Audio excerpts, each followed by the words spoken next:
Today is the first official day of fall, September 22nd at 7:43 this morning, Central Daylight Time. You can actually see this amazing display on the satellite picture from the North Pole all the way down to the South Pole, literally cut in half. 12 hours of darkness and 12 hours of daylight today. And that typically only really occurs during the equinoxes. So yeah, pretty fascinating to see this morning.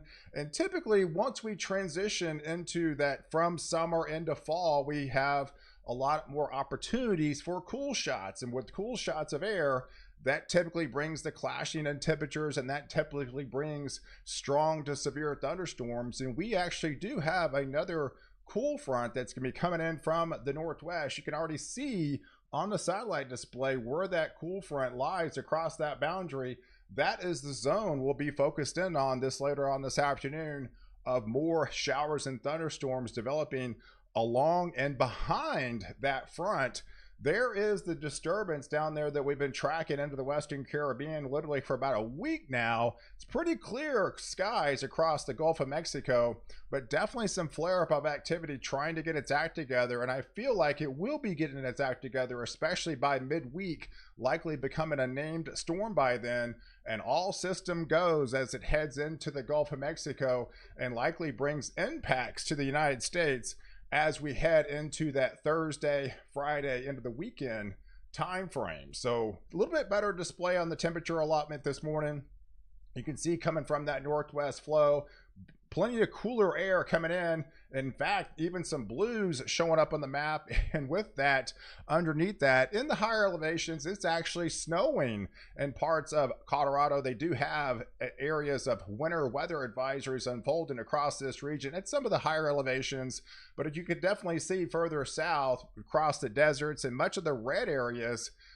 If you're to the south of this zone, you're well into the 90s this afternoon. And behind it, with that cool front that's going to be coming in, that's what's going to spawn some of those storms. And you can actually see it a little bit better on the dew points with the moisture coming in from the south. So you got the south wind funneling in from the Gulf of Mexico. That's bringing in the warm, more unstable like air mass across these areas that have the 60s, if not almost 70-degree dew points. And then further off to the northwest, you've got the lower dew points, right? In the 20s, a lot of dry air back behind that cooler shot of air. And this is the zone, kind of the battle zone, if you will, that will start producing some strong to severe thunderstorms. Nothing too out of hand, but definitely they could be getting a little bumpy of some 50, maybe some 60-mile-per-hour wind gusts. We saw some quarter size, 1.5-inch hail in parts of West Texas yesterday. You're likely to be seeing more of those today. So if you live anywhere around, we'll say, the Midland region down to San Angelo, up here to portions of Lubbock, especially up further north into Oklahoma City, into Tulsa, Springfield, all the way up into western areas of Kentucky. Those are the areas that we'll likely see, after likely 4 o'clock this afternoon. Start keeping your eyes to the sky, because the atmosphere will likely start to overturn, and we should start to see some isolated, some scattered activity, and some of those could actually turn severe as we head after the 4 o'clock into the early evening time span. And as we look at some of the radar depictions coming in around 4 or 5 o'clock, you can see the overturning of the atmosphere there into West Texas, those places into the San Angelo region, up here towards the Wichita Falls region, likely into the Oklahoma City, Tulsa regions, swinging into portions of Missouri by then, and actually giving some beneficial rains to kick off into Kentucky and a good part of Ohio as well, where they definitely need the rainfall. And we'll be looking at more activity on Monday as that cool shot will continue to sag a little bit further south. I think it stalls somewhere in the vicinity of central Texas, but along this boundary out ahead of it, it's going to be propagated along this boundary through Illinois, as well as into Indiana, back into Ohio, and that will swing further south into Kentucky. There is your formidable low pressure center that will likely set up shop on Tuesday, bringing more additional showers and thunderstorms across, Indiana, Ohio, back into areas of Michigan, further south into West Virginia, as well as into Kentucky. And then, of course, we'll be looking further south down there into the Caribbean into the Gulf of Mexico by then, because by then I do feel we'll be getting closer to a named storm. But overall, for the next 48 hours, the radar and precipitation kind of looks like this. So you've got a lot of dry air coming in from the northwest back behind that front. Out ahead of it, you got the warm, more unstable air mass, and definitely some beneficial rains across West Texas, those areas across San Angelo into Wichita Falls, likely into the Oklahoma region, into portions of Arkansas, areas of southern Missouri here, back into Illinois, getting into Kentucky. There's those beneficial rains into Indiana, as well as into Ohio, and then more heavy rain will spread even into Pennsylvania for those areas into West Virginia, back into the Virginia region, and then likely lighter amounts as you extend into North Texas, back into Central Texas, as you're under a little bit more drier air mass across those regions. So if you break it down, let's go back into the tropics now. Here's the storm that we've been talking about for over a week now. Now it's got a 70% probability of becoming a named storm sometime this week. So there's also another disturbance out here into the Atlantic. So it's a race on which one actually gets named first. If it, this one likely be Helene, this would maybe possibly be Isaac. Either way, this system we're more concerned about into the Gulf of Mexico. And I think by Wednesday, we'll have more showers and thunderstorms starting to come together. These what they call was often referred to as these Central American gyra type atmospheres is just a conglomerate of thunderstorms start to congeal together as pressures lower. As we're finally starting to see, we'll start to see more showers and thunderstorms become more numerous around the Yucatan Peninsula, and then we'll have hurricane hunters be flying into the storm likely by Tuesday. And by then, we'll have a better depiction on what's happening down there into the Western Caribbean. And then as soon as we get a low-level center, we'll likely have, advisories out and where this thing is going to go. But right now, we don't technically have a low-level center. So that's why there's still a little bit of uncertainty exactly where it's going. But we're starting to get more fine-tuned on impacts because we're getting closer to the event. So I think by Wednesday, it'll be low enough. These low pressures will be low enough. We'll likely have a low pressure center to become a named storm, likely right around the tip of the Yucatan Peninsula, say somewhere up at the vicinity of Cancun and up into this region, entering into the Gulf of Mexico. And so further north, as we're watching the Gulf of Mexico, we'll be watching another little short wave likely come down through the plains that will bring a renewed lift across this region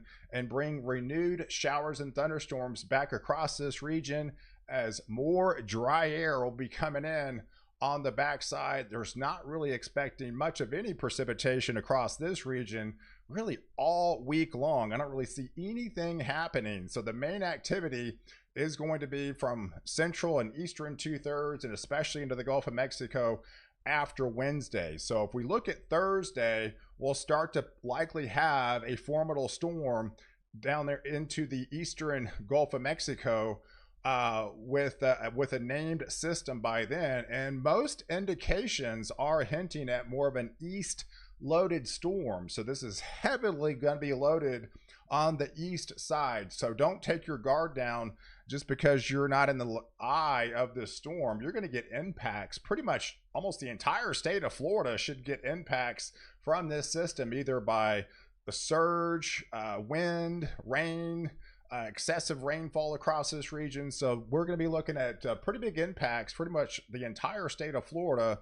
And most of the ensemble guidance are hinting at now over a 90% probability is really kind of honing in into essentially from the Florida Panhandle all the way down to say Cedar Key region. This is the more likely favored area of landfalling impacts sometime late Thursday into Friday coming up late this week. So we'll definitely be be able to fine tune this even more as the hurricane hunters fly into the system early into the week. And once they find a center, and they'll put a track on this, you can kind of have a cone kind of showing, you know, with impacts in tropical storm and the surges that's going to be unfolding all week long. So we'll be keeping you well ahead of the storm on this channel all week long to give you plenty of time to prepare. Most of the ensemble guidance is definitely hinting at Florida, pretty much from the Florida Panhandle all the way down to South Florida. This is the European ensembles, and the GFS is even a little bit further south as well. So remember, a stronger storm likely develops it a little bit faster and pushes it further east. We've been talking about that very strong jet stream that off the Pacific. A warm jet stream this week is exactly what we're seeing. So we're just seeing that first initial push of cooler air, but much drier air on the backside coming in from the west. Most of the action, because we are going to have a storm in the Gulf of Mexico. Typically, storms and hurricanes take a lot of energy out of the atmosphere. So most of the rainfall and the precipitation after the front subsides on Thursday is going to be with the storm. There's going to be more of the country, 70% of the country is not going to be seeing anything happening. Pretty clear skies across those regions. Most of the impact, and you can see a good part of the western regions won't have anything at all happening, just experiencing some really nice weather across those regions. But most of the action is going to be with this storm taking all the energy out of the atmosphere, and with it being right side loaded, it would likely put the entire state of Florida under the gun with impacts. A good part of Alabama back into Georgia through the Carolinas.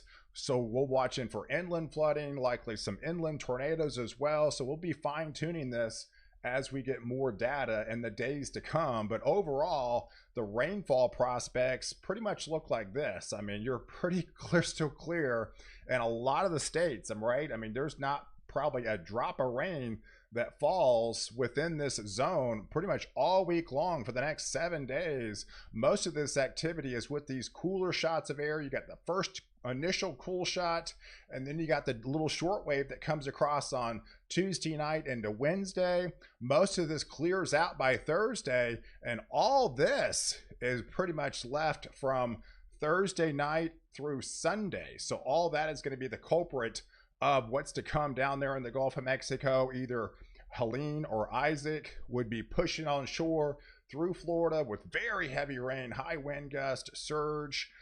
So we don't really know how intense this is going to be as of yet, because we don't really have a center yet.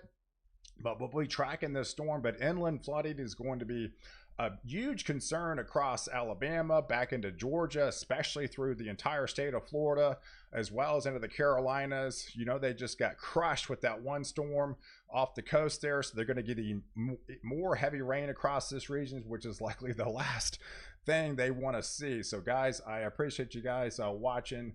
Do like this video. Definitely hit the subscribe button, and catch me next update. Wire protect you before and after the storm.